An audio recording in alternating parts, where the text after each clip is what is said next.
Good morning दोस्तों।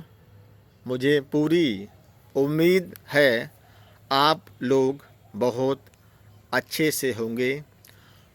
आज हम 2000 बीसी से लेकर 1500 बीसी के बीच में हमारे पूर्वज क्या कर रहे थे उसके बारे में बात करेंगे। सिंधु घाटी सभ्यता के बारे में अगर बात करें तो ये सन 1900 बीसी में सिंधु घाटी सभ्यता में गिरावट आना शुरू हो गई।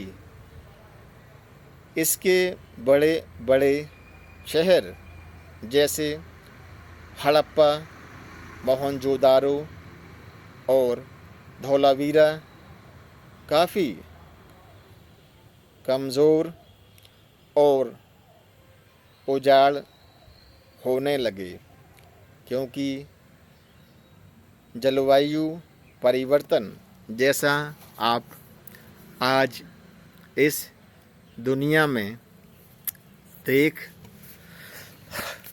रहे हैं कि कैसे क्लाइमेट पूरी तरह से बदल रहा है। वैसे ही क्लाइमेट चेंज सन 1900 बीसी में सिंधु घाटी सभ्यता के दो सबसे बड़े शहर हड़प्पा और मोहनजोदारो को पूरी तरह से कमज़ोर कर रहा है। पानी नदियाँ जो कि होमोसेपियंस को उसकी शुरुआत से ही जीवनदायिनी रही हैं, अब वो पूरी तरह से होमोसेपियंस के विनाश के लिए भी पूरी तरह से जिम्मेदार साबित हो रही हैं। हड़प्पा और मोहनजोदारो को ऐसा माना जाता है कि सिंधु नदी ने ही तबाह और बर्बाद पूरी तरह से कर दिया था। इसके लिए आप अगर चाहें तो एक ऋतिक रोशन, जो कि मेरा फेवरेट एक्टर है, उसकी एक मूवी मोहनजोदारो को देख सकते हैं। कैसे सिंधु नदी ने इंसानों की लालच और आपसी दुश्मनी से कैसे पूरे शहर को ही पानी से डुबो दिया। पूरी मूवी तो सच नहीं होती है, लेकिन जो इस मोहनजोदारो शहर को बर्बाद करने की जो एक वजह बताई गई है, उनमें से सिंधु नदी का पानी या उसका जल स्तर या फिर पानी की दिशा बदलने की वजह भी हो सकती है, और इस तरह से सिंधु घाटी सभ्यता के दोनों शहर हड़प्पा और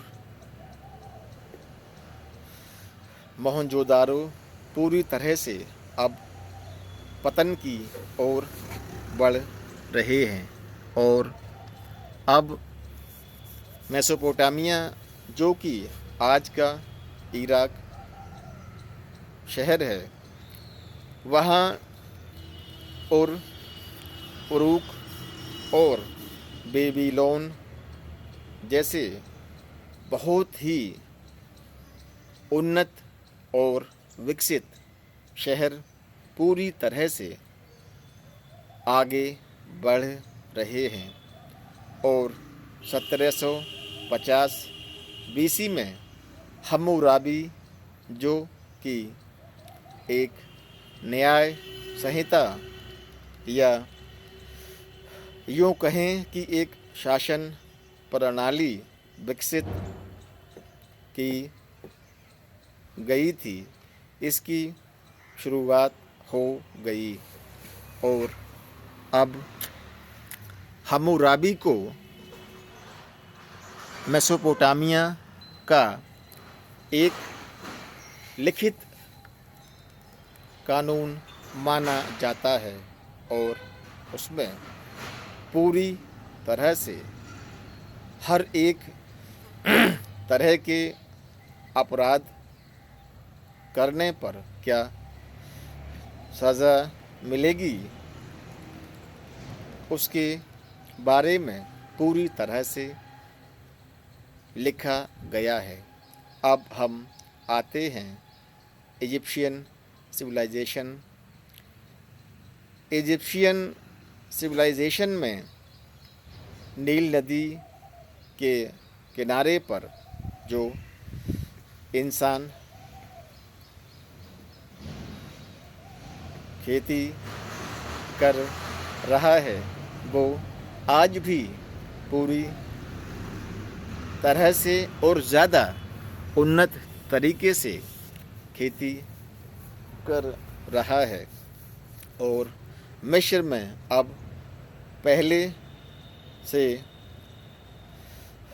भी ज़्यादा बड़े और ऊंचे पिरामिड बनाए जा रहे हैं और इस 2000 से 1500 बीसी के बीच में मिडिल किंगडम यानी कि छोटे छोटे रियासतों पर राजाओं की हुकूमत होना शुरू हो गई है और अब इजिप्ट एक पूरी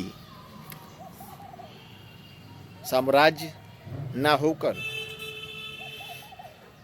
कई तरह से टुकड़ों में बट चुका है। अब आते हैं एशिया के दूसरी सिविलाइजेशन चाइना। चाइना में 2 राजवंशों की शुरुआत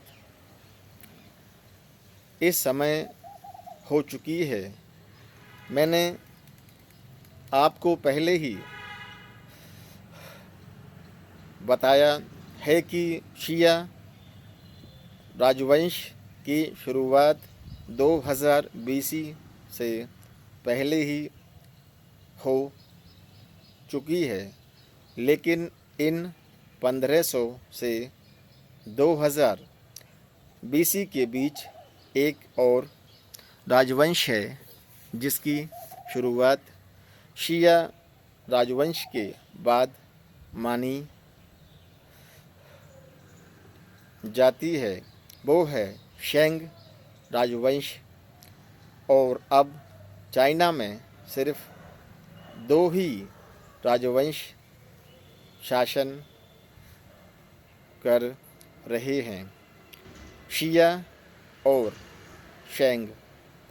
अब ब्रोंज़ यानी कि कांसा पूरी दुनिया में एक सिविलाइजेशन से दूसरी सिविलाइजेशन में व्यापार के आदान प्रदान के रूप में खूब लिया और दिया जा रहा है। अब व्यापार एक सभ्यता से दूसरी सभ्यता के बीच अनाज और दूसरी चीज़ों जैसे बर्तन, मवेशी इस तरह से आदान प्रदान करके और लिखित रूप में हो चुका है। हमने इससे पहले आपको बताया था कि 2000 से 2500 BC में ही लेखन की शुरुआत मेसोपोटामिया सिविलाइजेशन में हो चुकी थी और अब मेसोपोटामिया सिविलाइजेशन से ही ये सारी लिखने की कला और दूसरी सभ्यताओं में भी विकसित होनी शुरू हो गई। आज हमने सुना हमारे पूर्वज 2000 से 1500 के बीच में क्या कर रहे थे।